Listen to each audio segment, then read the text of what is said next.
Okay, the real valued sequence, the points to I, the square root of minus 1. Suppose you want to calculate the square root of A. You use this method called the Babylonian method, and it uses the following rule. You start with some x0. xn plus 1 is equal to 1/2 xn plus A over xn. The sequence converges quickly to the square root of A. But here's the question. What if you choose A equal to minus 1? What does the sequence xn look like? We wouldn't expect it to converge, but what does it do? Start with some random seed. It can't be 0, 1, or minus 1. And we create the sequence using the rule that xn plus 1 is equal to 1/2 xn minus 1 over xn. So let's compute some values. See what happens.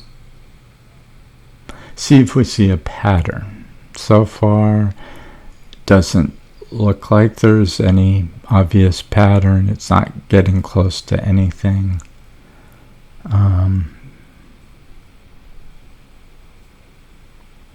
Okay, at this point, 21, look, it's very similar to 11, right, in magnitude. So we kind of expect the numbers to be similar in magnitude going forward to the one that's 10 less. But by 26, there's no similarity. There is no pattern. So here are some claims about the sequence xn. The sequence never converges. It doesn't go to infinity. It doesn't cycle. Theoretically it could, but it doesn't. It meanders forever. The sequence can be used to generate random numbers. I must clarify that it isn't used currently for that purpose, but it could be. The sequence converges in probability to a specific probability density function. Turns out that it's a Cauchy distribution function. And the claim is that the probability density function points to I. And when you see the function, you'll kind of see what we mean. It's easy to show that the sequence doesn't converge because, well, the only point where you would get a fixed point is at in the complex value, no real value.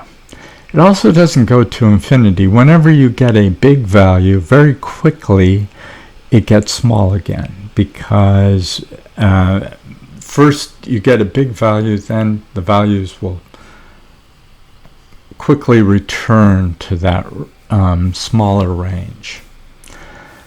Now, as for a cycle, it's theoretically possible that you could find a value like the square root of 1/3, which does cycle. It will cycle between square root of 1/3 and minus square root of 1/3, but it doesn't do that in general because whenever you get near that value, it moves away. So it could be used as a pseudo-random number generator. So we're going to create a random number by saying Bn is 0 if it's negative, 1 otherwise. And the claim is that the sequence Bn is purely random. Starting with any seed, you can't distinguish it from a random number. We'll do some statistical tests to test that theory, test that claim.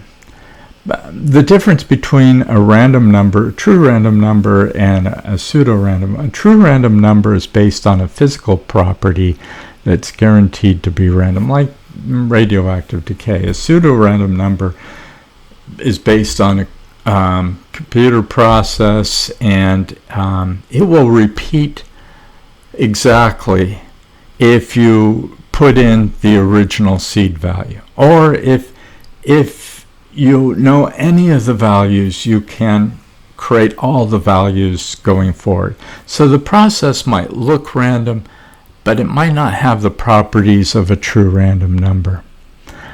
So anyway, let's compute 40,000 observations of the sequence and see if it looks random. So we'll go to the spreadsheet and try a calculation. So first off, let's compute a few values of the sequence. Remember, the sequence is 1/2 times x minus 1 over x. Bring that down.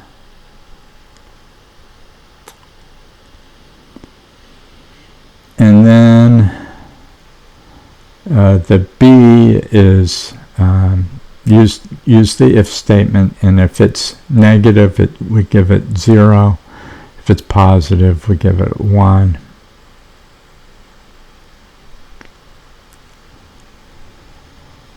And the probability, we're going to create some statistics here.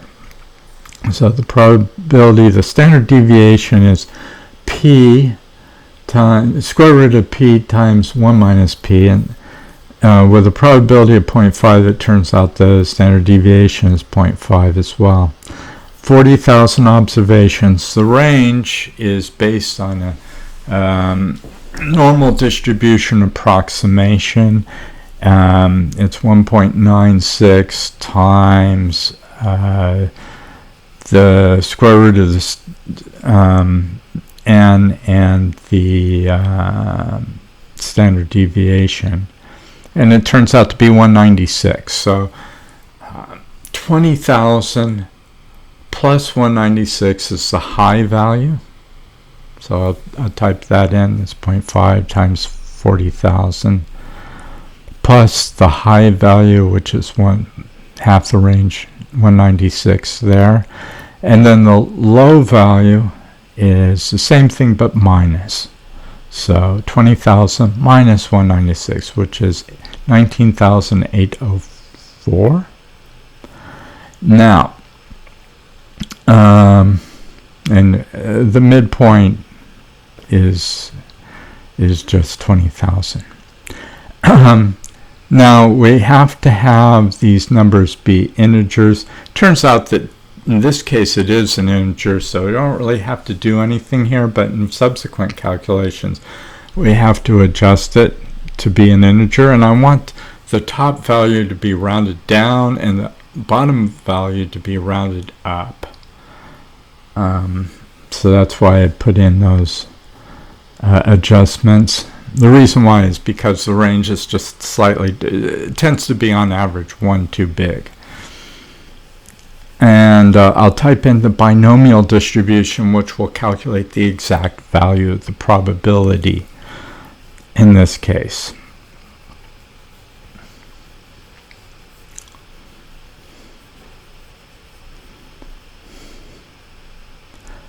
So I'm just putting in the parameters of the binomial distribution, the probability, the number of observations, and the number I'm looking at. And the true there means it's a cumulative probability. Here I'm going to subtract 1. And the reason why is I want to subtract this number, and I don't want to subtract the 19,804. So I need to subtract that 1, and then I can add it back. So the confidence level is 95.1, which is pretty close to 95. You'll never get it perfect because it's an integer problem. Okay, now I'm going to bring these calculations down to 40,000 observations. Why 40,000? Well, I could do more, but it will slow down the computer. Not too much though, but in subsequent calculations 40,000 is about as much as I want to do. So I count, then I do a count of the observations. So I look at that range and I see how many of them are 1, and okay, it's in the range.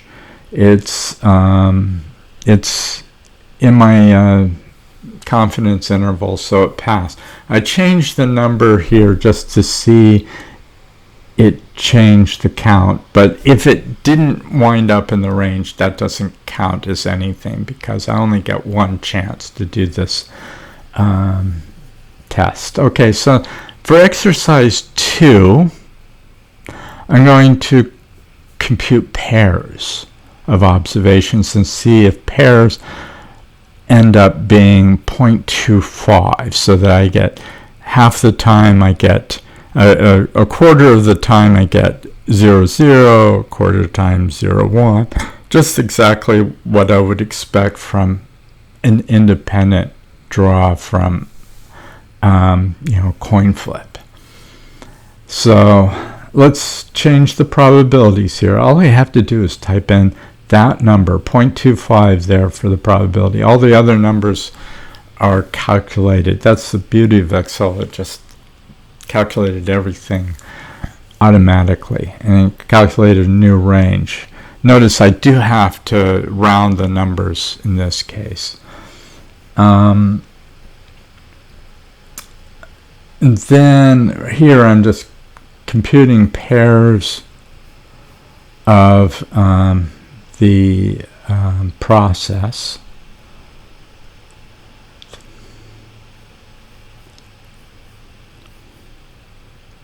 So I'm using the 1/2 quantity x minus 1 over x in here. And then the b value, it's 0 if it's negative, 1 if it's positive.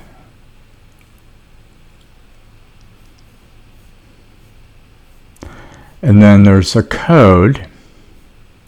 And the code is like a binary code. It's 2 times b1 plus b2 plus 1.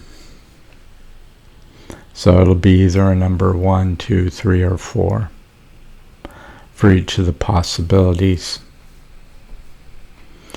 And I'm going to copy this down. I'm going to bring it down for 40,000 observations. So type in that range finder.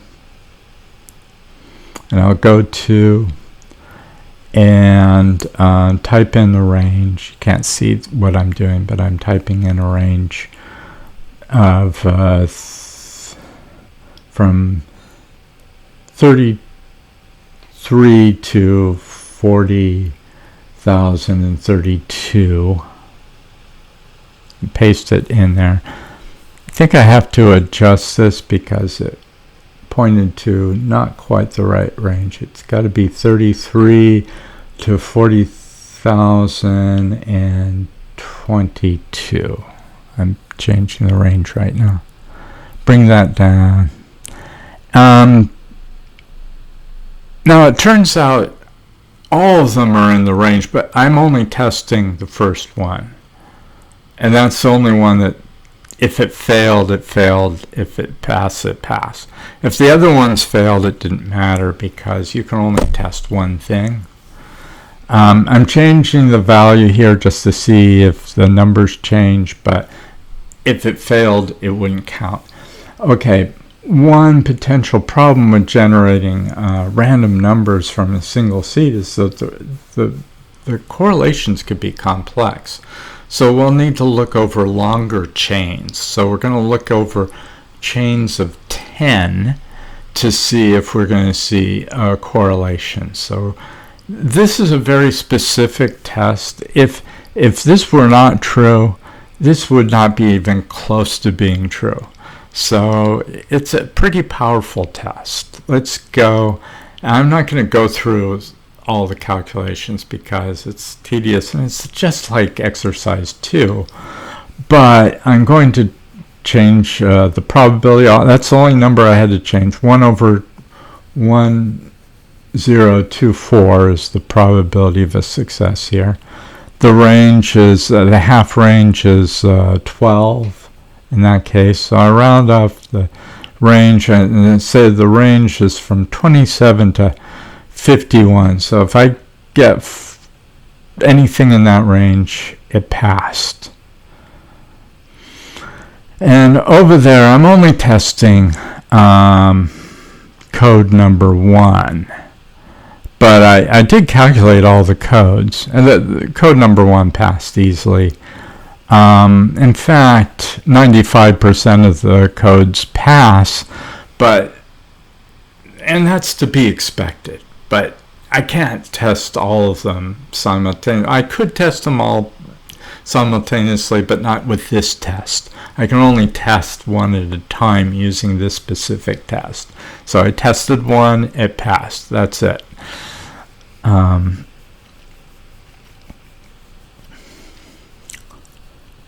changing the numbers. Notice it takes a long time for it to compute.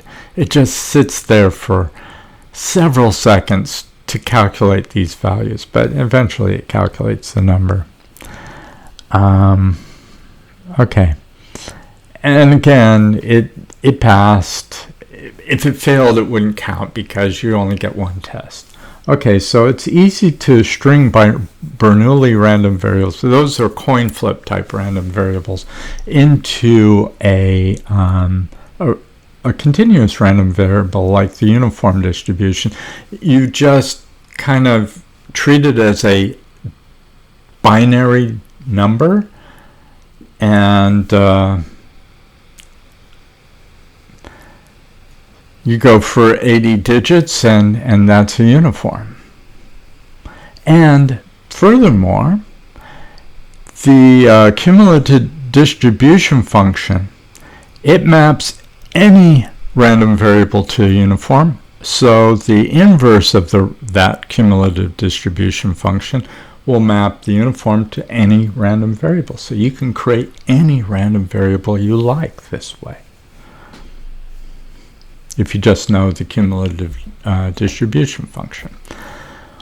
We could generate a histogram. That's what we're going to do here. We're going to create a histogram of 40,000 observations. We could take each 40,000 observations and run them 100 times, but we're going to do it a different way. We're going to start with a single observation, run 40,000, and treat that as the histogram. And it will work. It will always create the histogram, the same histogram, from any starting point. So how do you create a histogram? Well, you have to create bins and then count the number of observations in each bin. A simple way of doing it is to use a round function in Excel. There's a built-in function also. So here's a picture of the histogram. The counts, just count the data in each bin. So you create the bins, you count the numbers of observation in each bin. It's really pretty straightforward. We'll do an exercise to show you what a histogram looks like in this case. We'll just use the data from exercise 1. We'll round the observation to the nearest 1/10. Because that'll give us a lot of bins and allow us to see a pretty good histogram.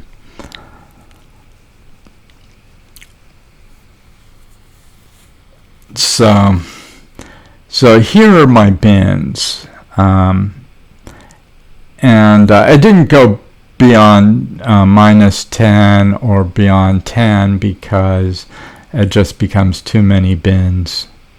I don't really need them. And I had to round those numbers because you notice 0, I had some round off error, but if I round the number, I get a good number. So here I'm rounding this number to the nearest 10th. And I'm going to bring that calculation down to 40,000 observations. So I create a range of 40,000.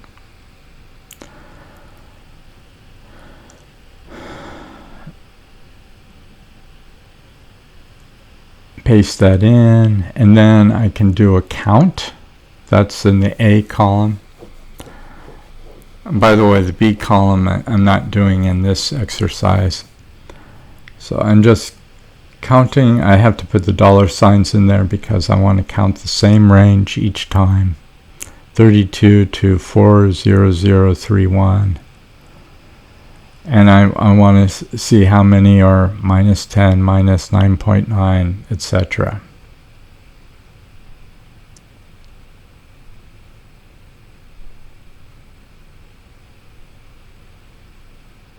And now I want to plot this and see what it looks like.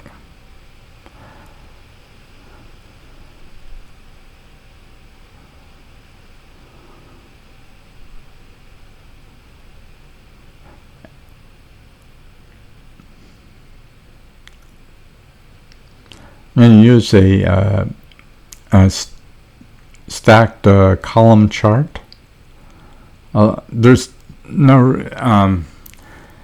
well, I'll make the gap size 0, so that's an adjustment here. See the gap width here? I'm changing it to 0. That makes it darker. And I'll move the chart to its own sheet, make it a little easier to see. So that's the histogram. Looks good.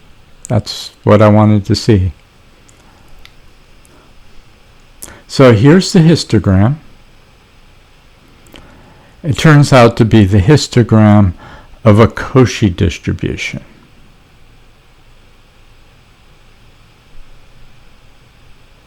We'll plot the Cauchy distribution on top of this so you can see what it looks like.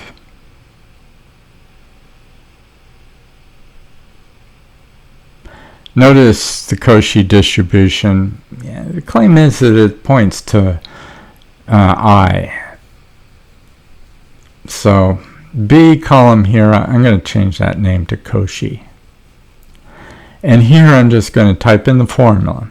The formula here, I have to put in the n because each observation, the counts of these observations are proportional to n, and then the bin size 0.1,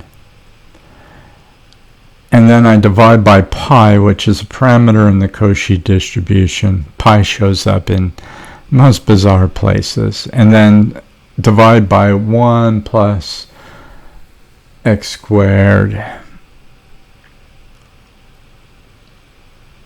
I'll just bring that calculation down, and it should be roughly the same numbers you see in the histogram. So let's go to the chart. We'll change the range by just adding the L column to it. Okay, and now I can change the chart type to line so that I can see the pattern on top. So I'll change that to line. Okay, that looks very good. Make the line a little darker, so a little thicker. I can change the parameter there. Make it, let's make it, that was 3. Let's make it more. Let's make it 4. Okay, you can see, yeah, it fits very nicely.